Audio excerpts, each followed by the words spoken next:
All right. So, exam 2 then is 40 questions, multiple choice, aero tolerance labs with the auger deeps, the anaerobe jar, and the fluid thioglycolate through antibiotic disensitivity. You should know basically like how you set up the Ames test yesterday. You did a spread plate. There's disc diffusion. All right. Questions? Yes, sir. For the TSIA slabs, Yes. QC, is that just glucose only fermentation? No, that's a negative. That's a In negative. my opinion. It's orange, and so actually I would call, if I were calling this, I would call C negative and B negative. Because, and in reality, I think if you Google TSIA slants images, this is maybe one of the first images that comes up. So I can use it for whatever I want, but I think in reality, I think C was an uninoculated control. Yeah. And B is a negative result. Yes. Yes. So that's a common question on exams that comes out of the book, sort of, or the book has a question asking that. So, what can be fermented in general? Sugars. Okay, that's true. So you can't ferment anything that's not a sugar. Sugar, in other words, would be like a carbohydrate, right? All right. So which carbohydrate specifically gets fermented? What is it that enters into fermentation pathways? What is it? Glucose. Okay, so the question is, does it ferment glucose? If it ferments anything, then yes, it ferments glucose, always. So if you see any evidence of fermentation, then you should assume it ferments glucose. And then 2A would just be like glucose. Yes, 2A, yes, would be glucose only. That would be my interpretation as well. And would 2B be like glucose and then sugar? 2B. No, I just say it doesn't ferment, probably. It looks like a non-fermenter. Oh, I'm sorry, 2B? E. Oh, 2E. Sorry. 2E, I would say it has two signs of fermentation, like 2D. 2D also has two signs of fermentation like that. Okay, so it's probably acid and then the sulfur reduction.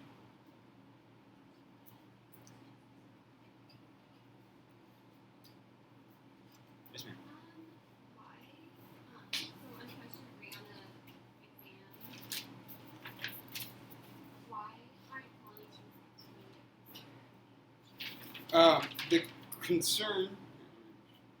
Okay. The concern with selective media. So you can make a media selective by different routes, but you could use, for example, bacteriostatic compound. You could, for example, not add a nutrient. Like, for example, that's actually what happened in the Ames test.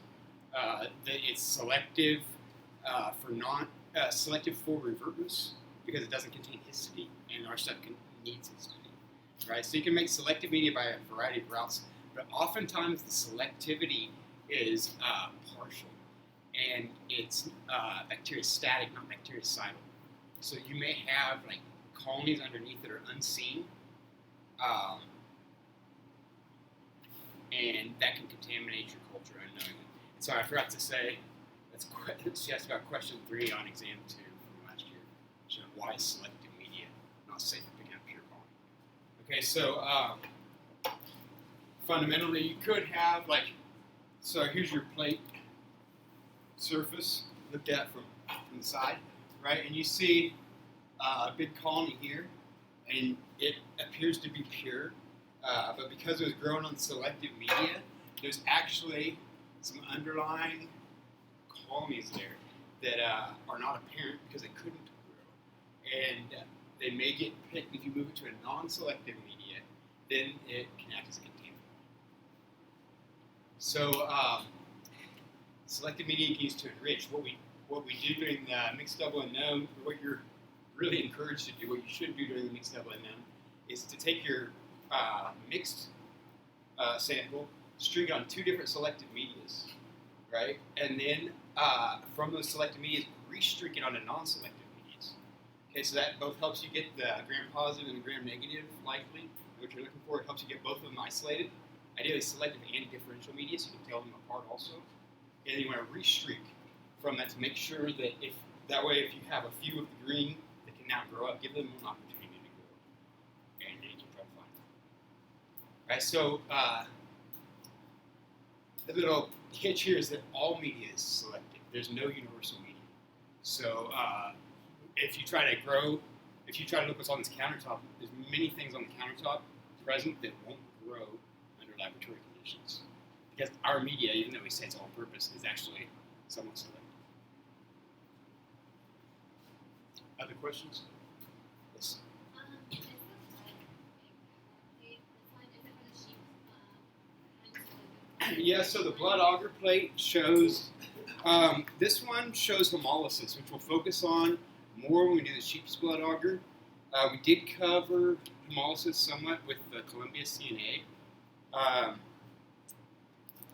So maybe for safety, we should make sure that we know what the hemolysis types are. Okay, so what's no hemolysis? What's that called?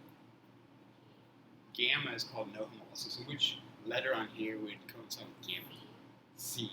Okay, what's complete hemolysis? Beta. And that's A on here. And then partial hemolysis, this you maybe want to think about like bruising. So you have a bruise from that kind of greenish color. That's partial hemolysis, right? So that's the B. And that is called alpha hemolysis.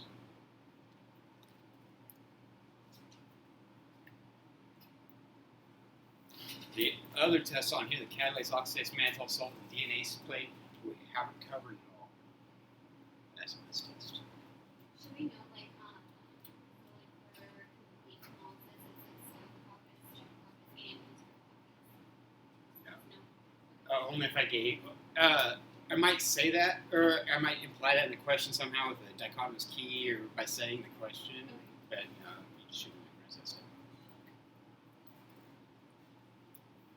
Question 12 asks about rate-limiting factors in bacterial population growth. Is that Yes. a combination of labs, or is that like a specific lab that we can So this is exercise 6.5, which is closest to growth, which we didn't do this semester. We instead did thermal death. Okay. So So that's not applicable. exercise 6.6. But you should, I think, so by good test taking skills though, I think you should be able to say at least 2 of these are right. And once you have 2 of these that are right, you should be able to probably get the right answer. Yeah, so since we didn't, and actually like practical 5B covers this stuff a little bit, but as I said, the stuff that's on, or as I tried to emphasize each class, the stuff that's on 5B that hasn't been covered in class or in labs won't be on exam 2, sure. It might be reemphasized and then be on exam 3, but not on 2.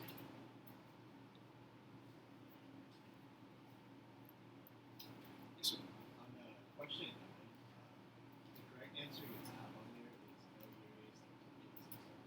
Yes. I can't let it be yes. Okay. It says 0 urease. Okay, and sorry, to go back one, I think I maybe forgot to say that was question 12 on the practice exam that I answered before, which is the following factors could be rate limiting with respect to bacterial population. Okay, so the new question is why on question 9 on the exam 2 from last year, let's say the best conclusion is no urease activity was observed. Well, let's go through all of this, okay? So you can imagine, so A is wrong, right? Can everyone agree that A, it's not, there's no single test that's sufficient for species identification. Okay, so cross off A. And then if we go down to E, the result is positive, indicative of urease activity. So in general, the rule is a change is a positive result. If you don't see a change, if it looks like a starting material, it looks like an uninoculated control, that's the negative. It's just the safe way that one would design test media. Okay, so this, since nothing changed, I would suggest it's negative. I don't know anything about it. All right, so D, the bacteria is the bacteria tested does not have a urease gene. So if you guys covered the lactoperon in lecture, Just alright, so the point of operons and the point of induction is that bacteria can have different activities. They can express different activities under different conditions. So they can sort of, all life forms can react to their environment. How do they do this? Is by adjusting gene expression levels to it. Right? So in other words, it might not be induced. The urease gene might be present in the DNA, but not induced. All right. So what we're looking for is not, is it possible at all for this bacteria to do it? We're saying, does this bacteria do this under the typical test conditions? So we're not really saying in Virgie's manual, if we go through and look at what all traits these species have, it's what trait they give under those test media conditions when the test is run as specified. Right? So D is risky because it could have like operon that's not being induced, and so it's has urease but it's not producing it. B is the question actually. Why is B wrong? So how do we tell if there's urease activity? So we don't actually watch urea hydrolysis, right? How do we? Do you know what's the signal for urease activity? pH change. Okay, so we look for pH change. And so the pH has, every pH indicator has these certain inflection points where it changes its color, right? And so as you change a small amount, you don't actually get a readout from this. So imagine if the pH changes from 7 to 7.1 or 7.01, that could be because of a very small amount of urease activity. It's not going to be visible signal. Right, so you just want to say it didn't reach the threshold that caused the color to change. It didn't drop below pH X or rise above pH X. Right?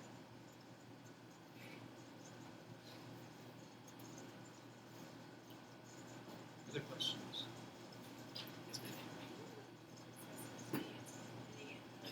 Yes.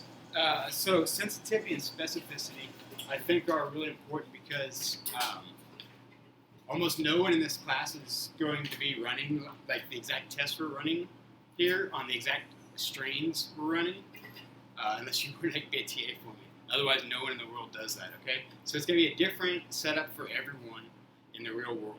So you can use the properties of specificity and sensitivity to do different things. Like, for example, you could try to determine how much mulch you sold to a customer using specificity and sensitivity.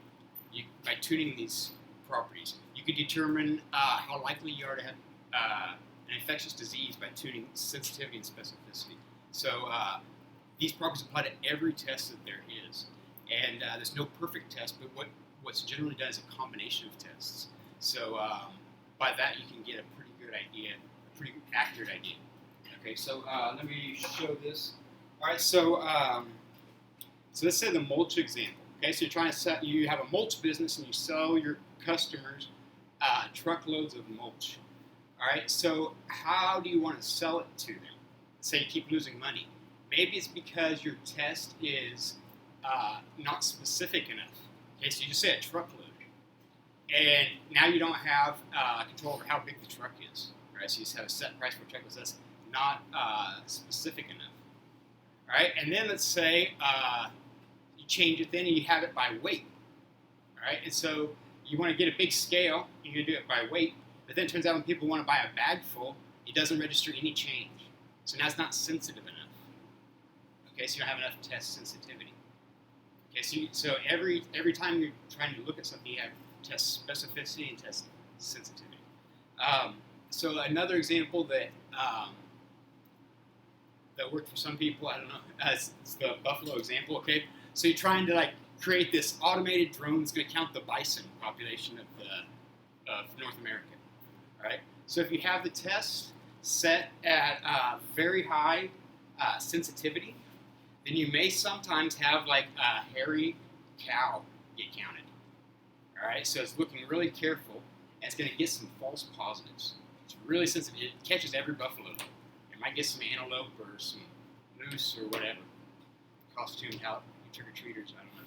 All right, so if you have the test, though, so then you make it less sensitive and more specific. Right now you might miss, so if you have a test set at very high specificity, now you're going to get false negatives. So you might miss a buffalo that's a calf, or that only has 3 legs, or that's an albino, or that's laying down, things like this. Okay, so you need to adjust the specificity and sensitivity for every test. All right, and so you can think about where to set these based on the consequences, for example, of a false positive and a false negative. And you can also think about the likelihood of the trait in a population. All right, so let's say that we're screening people for HIV. We're screening students at the University of Kansas for HIV. So in this case, we would actually do the screening test. The rule for this is actually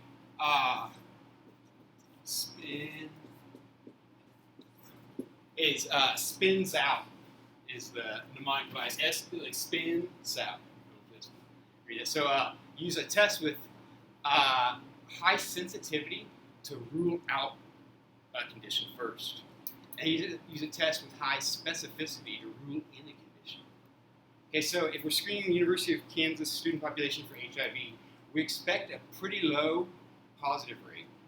But actually, if we have a false positive, it's a much better situation than if we were to have a false negative.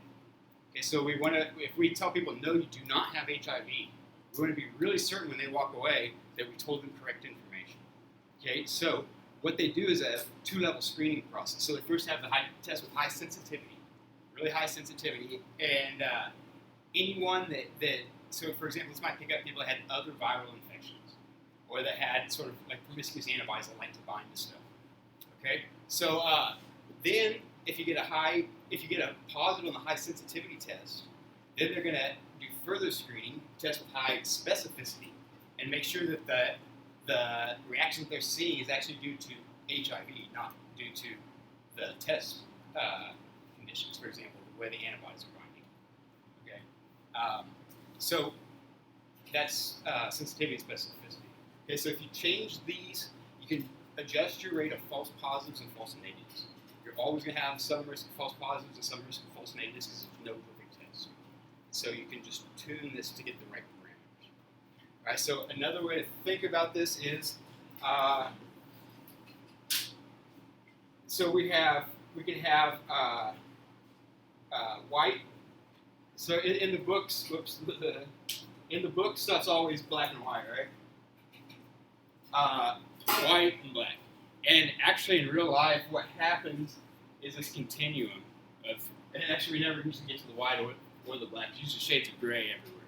Okay, so what we can do then is adjust what result is called white and what result is called black, so we can move our cutoff.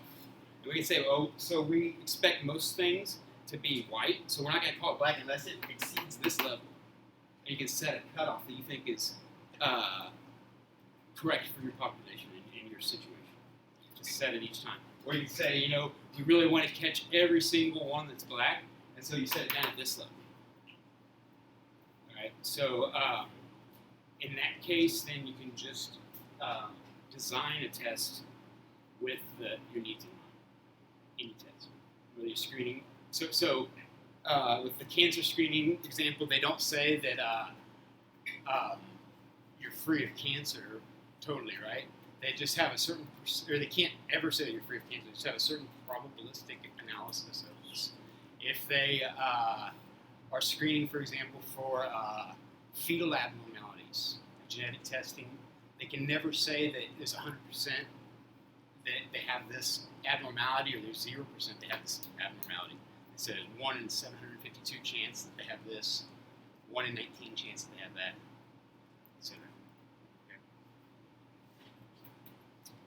All right, other questions? Yes? Question 15 asks which set of phenol red carbohydrate fermentation results would be most trusted and reliable. What's the thought process? Okay, so on question 15, so first of all, if you have, so the PR base is supposed to be a negative control. Okay, so if your negative control gives a positive result, all bets off on that set of experimental results. I wouldn't trust it. Okay. Then part B, or question, or potential response B, is all negatives. All right, so all negatives can happen in a variety of different ways. Like operator error, such as people sometimes inexplicably, one lab they forget and they flame their loop after dipping their sample out and before inoculating. Well, that'll get you a negative result. Or they forget and they put their samples in the refrigerator. That will get a negative result. They don't inoculate heavily enough or leave it long enough. That will get you a negative result. Okay, so negative results are not super trustworthy. On question D, let's go down to D. So remember we said earlier that only glucose, that all fermentation pathways basically lead through glucose, go through glucose. So that's the funnel that the carbohydrate fermentation comes from. So it's all glycolysis and pyruvate. Okay, so in other words, D is not reasonable for something to ferment lactose, but not glucose. So lactose is a disaccharide composed of glucose and galactose. So what actually happens if it ferments lactose, breaks down the lactose and then ferments the glucose and lactose. Okay, so C, question C is reasonable though, or option C is reasonable though because the negative control shows negative. Glucose fermentation shows positive, okay. And then lactose shows negative, fine, but that could be, for example, the uninduced lac operon, for example. And sucrose fermentation shows positive. Okay, fine. It could also be that it lacks a gene for hydrolysis of lactose. Yes?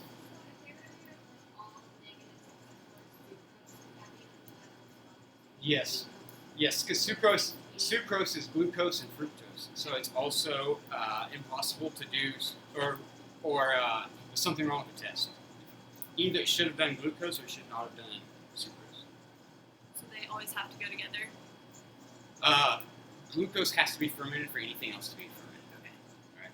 Number one way this happens in real life is people have their caps colored and they flip the caps around. Or their caps labeled, etc.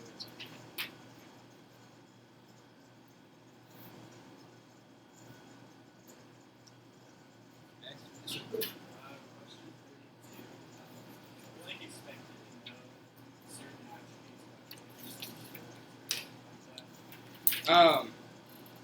So you should know really exceptional attributes. So in general, I'd ask about the test characteristics or like general properties, and I expect. So if anyone ever needs to diagnose someone, and you have a book in front of you, please don't rely on your memory of your microbiology lab or whatever. Use the book. I really do. You should do that. So the point of question 32, though. So many times I have Clostridium sporogenes listed as an unknown possibility. And usually everyone is growing their cultures in aerobic atmosphere, in an aerobic environment. And so many times people fail to rule out the anaerobic species, when in fact they can see growth, so they can assume it's not an obligate anaerobic. And so that's actually what I'm trying to point out there. And sometimes, so some of these are situational, so I would guess that there's probably a practical that it just happened right there, that a bunch of people said they had C. sporogenes. I was trying to point that out, possibly. But, so we've actually worked with there's only 2 species that we know that have really, or 3 species, I guess, that have strict atmosphere requirements. So C. sporogenes, I just said, is obligate anaerobe. Okay? So. What was the other one we did that day that only grew in one condition? M. luteus. C. sporogenes is anaerobe. Oops. M. luteus is strict aerobe. And so, like if we were looking at broth culture, for example, or auger deep, we expect this only at the bottom, expect this only at the top. right? And there's one other species that we took care of. There's actually a whole family of species. But one in particular is on the Columbia CNA that had to have a special environment. What was that? The candle jar environment.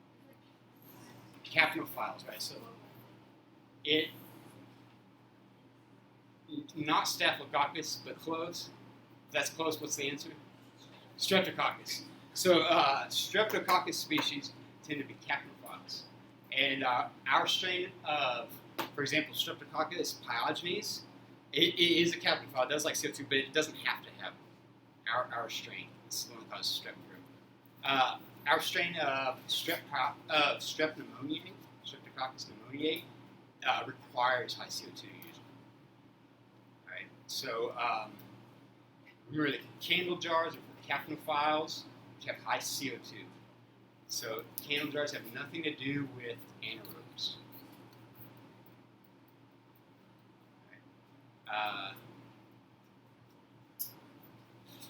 So if I tell you how much oxygen is in a candle jar,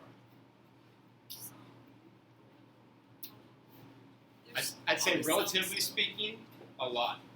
So nature works on a log scale, as you see with like bacterial growth, with bacterial death, thermal death, with even with the size of organisms. If you plot it, just everything in nature works on a logarithmic scale usually. Okay, so what we want to think about is how much it changes. So if it changes like less than, say, double, that's usually not a big change. If it changes an order of magnitude, like tenfold, that's on the log scale. That's a significant change. Okay, so I'm trying to remember what the normal concentration of CO2 is in the atmosphere, but it's like 0.05% or something like this. It's less than 1%. So sorry, I'm probably wrong about the exact number, but the CO2 concentration ambient is something like this.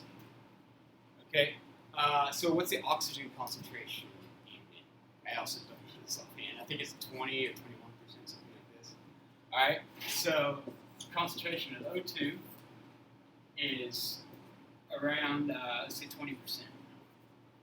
Okay, so when we light a candle and close the jar, or when we open a bag that releases CO2, we get to something like 5% CO2. Okay, so if we're burning the candle,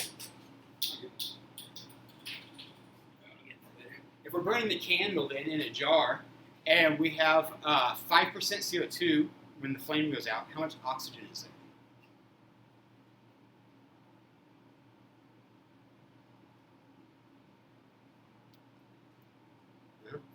High school chemistry, I think. Conservation of matter, right? So where did the carbon come from? It came from the candle. Where did the oxygen go to? To the carbon. What did that produce? CO2. Okay, so if we have 5% CO2, how much oxygen do we have left? 15% oxygen. Okay, so the oxygen concentration changed by maybe 25%. The CO2 concentration changed by 3 orders of magnitude. So that's the important trait of the candle jars, because it's for capnophiles. Right? There's still way too much oxygen for it all to get anaerobe. Yes?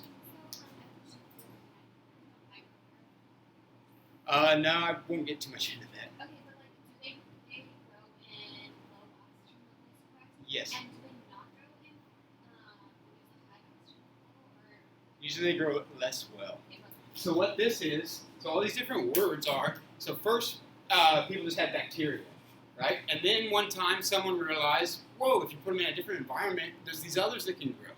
And there's the ones that don't grow. And then so they started having different little shoe boxes that they put around all these different traits. But what it really is a continuum of preferred and required environmental conditions, right? So all these different words you can divide up a lot of categories, but there's just putting things into artificial shoeboxes, human constructed shoeboxes. Okay. The other thing to bring up is, so where on Earth would you have something like 15% oxygen and 5% CO2 in a candle jar, right? But so why would something be adapted to growing in a candle jar? They're not. Any ideas? So strep pyogenes, strep pneumoniae, these are capnophiles. What would you guess about these species? Where would they live? In the respiratory tract of a respiring organism. Okay, so in other words, where is this concentration? It's in you when you're breathing. Okay, so actually what's going on in your mitochondria when it's oxidizing these molecules of glucose is the same thing that's going on in a flame when it's burning these, oxidizing these molecules of, of the lipids and carbons that are inside the candle. Okay, so it's actually doing the same thing in a controlled process in your mitochondria. So that's why you have the same basic output here as the candle does. And so they're trying to grow in you. That's what they're doing. There's also other species, for example, Bacillus anthracis is triggered to undergo germination at high CO2 concentrations. So where did that occur? Again, inside organism. So it like, you can tell when it moves from resting stage to a good place to infect. Yes?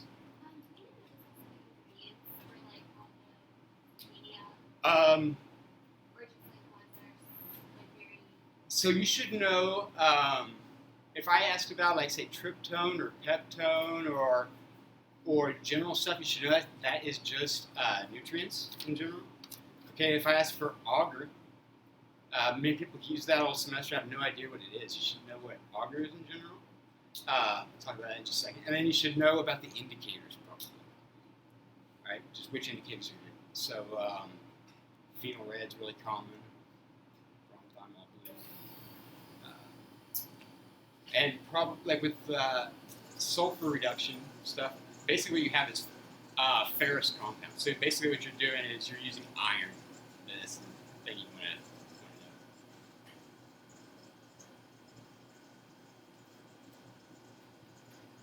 And that question is about, do we need to know all the test media ingredients?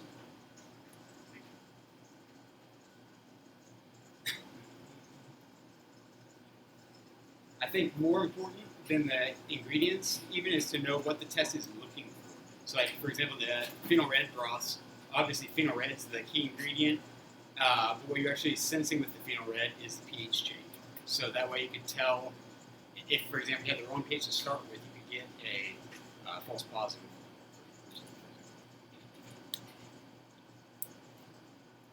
Other questions? Yes? so also for like the different types of tests, we need to know like what organisms are isolated and all that. For the selective medias, you should know, I guess, that it tends to be, so it's not a rule, it's not that the only thing that you can ever recover from hectoin is a gram-negative, because I'm sure if you worked at it, you could get a gram-positive on it. For example, you can have the contamination, you could find it. So what it is you should know that Columbia CNA is selected for gram-positives, 4 gram-positives. The hectoin and the EMB are selected for 4 gram-negatives.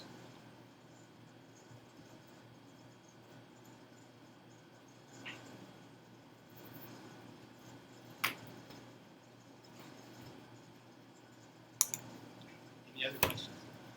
If you're sitting there thinking, I just have one question, but no one else has it, I'll ask them in a second. Someone else has the question. You can ask it. All right. Thanks.